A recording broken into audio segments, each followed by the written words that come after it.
श्री दुर्गा देव्ये नमः। श्रीमद्देवी भागवत महापुराण सप्तम स्कंद अध्याय 36। देवी द्वारा हिमालय को ज्ञानोपदेश, ब्रह्म स्वरूप का वर्णन। श्री देवी कहने लगी, पर्वतराज, इस प्रकार योग मुक्त होकर मुझ ब्रह्म स्वरूपा देवी का ध्यान करें। यह ध्यान आसन पर भली भांति बैठकर एहूत की भक्ति के साथ करना चाहिए। उस ब्रह्म का क्या स्वरूप है यह बतलाया जाता है, जो प्रकाश स्वरूप सबके अत्यंत समीप में स्थित हृदय रूप गुहा में स्थित होने के कारण गुहाचर नाम से प्रसिद्ध और महान पद अर्थात परम प्राप्य है।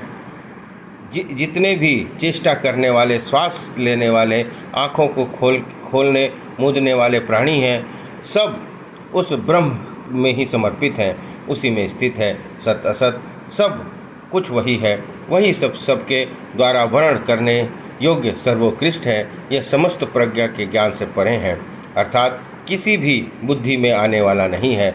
यह तुम जानो। जो परम प्रकाश स्वरूप है, जो सूक्ष्म से भी सूक्ष्म, अत्यंत सूक्ष्म है, जिसमें संपूर्ण लोक और उन लोकों में निवास करने वाले प्राणी स्थित हैं, वही यह अक्षर ब्रह्म है।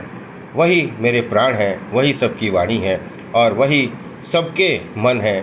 वह एक परम सत्य और अमृत अविनाशी तत्व है। सौम्य, उस वेधने योग्य लक्ष्य का तुम वेधन करो, मन लगाकर उसमें तन्मय हो जाओ। सौम्य उपनिषद के में कथित महान अस्त्र रूप धनुष लेकर उस पर उपासना के द्वारा तीक्ष्ण किया हुआ बाण संधान करो और फिर भवानुगत चित्त के द्वारा उस बाण को खींचकर उस अक्षर रूप ब्रह्म को ही लक्ष्य बनाकर वेधन करो। प्रणव ओम धनुष है, जीवात्मा बाण है और ब्रह्म को उसका लक्ष्य कहा गया है। प्रमाद रहित अत्यंत तत्परता से साधन संलग्न होकर उसका वेधन करना चाहिए और बाण के समान उसमें तन्मय हो जाना चाहिए। जिस ब्रह्म में स्वर्ग, पृथ्वी, अंतरिक्ष, स्वर्ग और पृथ्वी के बीच का आकाश, संपूर्ण प्राणों के सहित इंद्रिय युक्त मन बुद्धि रूप अंतःकरण उत्प्रोत है, उस एकमात्र परमात्मा को ही जाने। दूसरी सब बातों को छोड़ दें। यही अमृत रूप परमात्मा के पास पहुंचने वाला पुल है। संसार समुद्र से पार पाकर अमृत स्वरूप परमात्मा को प्राप्त करने का यही सुलभ साधन है। जिस प्रकार रथ के चक्के में अरे लगे रहते हैं, उसी प्रकार शरीर की संपूर्ण नाड़ियाँ हृदय में एकत्र स्थित है। उस हृदय में ही विविध रूपों में प्रकट होने वाला परब्रह्म संरक्षण करता है, अंतर्यामी रूप से वर्तमान रहता है। और इस आत्मा का ओम के जप के साथ ध्यान करो। इसे अज्ञान में अंधकार से सर्वथा परे तथा संसार समुद्र से उस पार जो ब्रह्म है उसको पा पाओगे। तुम्हारा कल्याण हो। जो सदा जानने वाला, जो सब ओर से सब कुछ जानने वाला है, जिसकी जागृति में यह महिमा है, यह वह सबका आत्मा ब्रह्मलोक रूप दिव्य आकाश में स्थित है। यह मनोमय है और सबके प्राण और शरीर का नियमन करने वाला है। सब प्राणियों के हृदय का आश्रय करके अन्नमय स्थूल शरीर में स्थित है। धीर बुद्धिमान पुरुष विज्ञान के द्वारा जो आनंद स्वरूप अमृत अविनाशी ब्रह्म सर्वत्र प्रकाशित है, उसको भली भांति देख लेते हैं। उस कारण रूप पुरुषोत्तम को देख लेने पर इस जीव के हृदय की गांठ अविद्या टूट जाती है, सारे संचय नष्ट हो जाते हैं और सब शुभाशुभ कार्य क्षीण हो जाते हैं। वह निर्मल और निष्कल ब्रह्म प्रकाशमय पर कोश दिव्य परम धाम में विराजित है। यह शुभ्र, सर्वथा विशुद्ध और संपूर्ण प्रकाशमय वस्तुओं का ही प्रकाशक है। उसे अज्ञानमय पुरुष ही जानते हैं। उस स्वप्रकाश रूप परम धाम में, परमात्मा में न यह सूर्य प्रकाशित होता है, न चंद्रमा, न तारे ही प्रकाशित होते हैं, न वहाँ ये बिजलियाँ चमकती हैं। फिर इस अग्नि की तो बात ही क्या है। उसके प्रकाशित होने पर उसी के प्रकाश से सब प्रकाशित होते हैं। उसी के प्रकाश से यह संपूर्ण जगत प्रकाशित है। यह अमृत प्रकाश, अमृत स्वरूप ब्रह्म ही आगे है, ब्रह्म के पीछे, ब्रह्म ही पीछे है, ब्रह्म ही दाहिनी और बाईं ओर है, वही नीचे और ऊपर फैला हुआ है। यह संपूर्ण विश्व सर्वश्रेष्ठ ब्रह्म ही है। जो श्रेष्ठ पुरुष इस प्रकार अनुभव करते हैं, वे ही कृतार्थ हैं। वे ब्रह्म को प्राप्त नित्य प्रसन्न अंतःकरण करते हैं, न तो वे कोई शोक करते हैं, न किसी विषय की आशंका ही। पर्वतराज, भय दूसरे से हुआ करता है, द्वैत भाव न रहने पर भय ही नहीं रहता।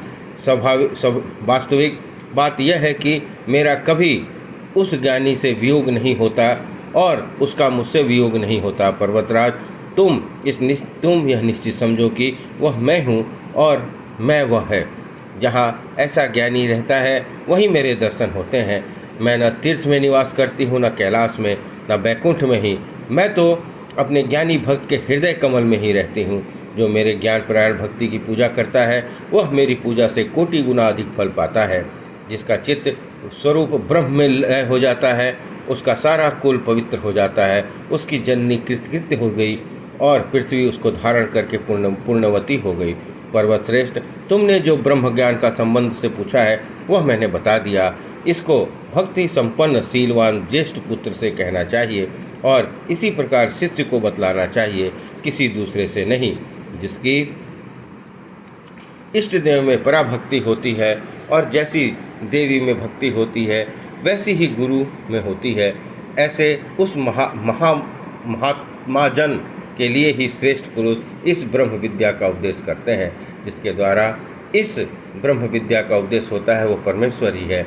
इस विद्या का बदला नहीं चुकाया जा सकता, इसलिए गुरु के समीप शिष्य सदा ऋणी ही रहता है। इस प्रकार ब्रह्म जन्मदाता, ब्रह्म को प्राप्त करा देने वाला गुरु जन्मदाता माता पिता से भी अधिक पूज्य है, क्योंकि पिता से प्राप्त जीवन तो नष्ट हो जाता है परंतु ब्रह्म रूप जन्म कभी नष्ट नहीं होता। अतः पर्वतराज, तस्मै न द्रोहोत कृतमस्य जानम।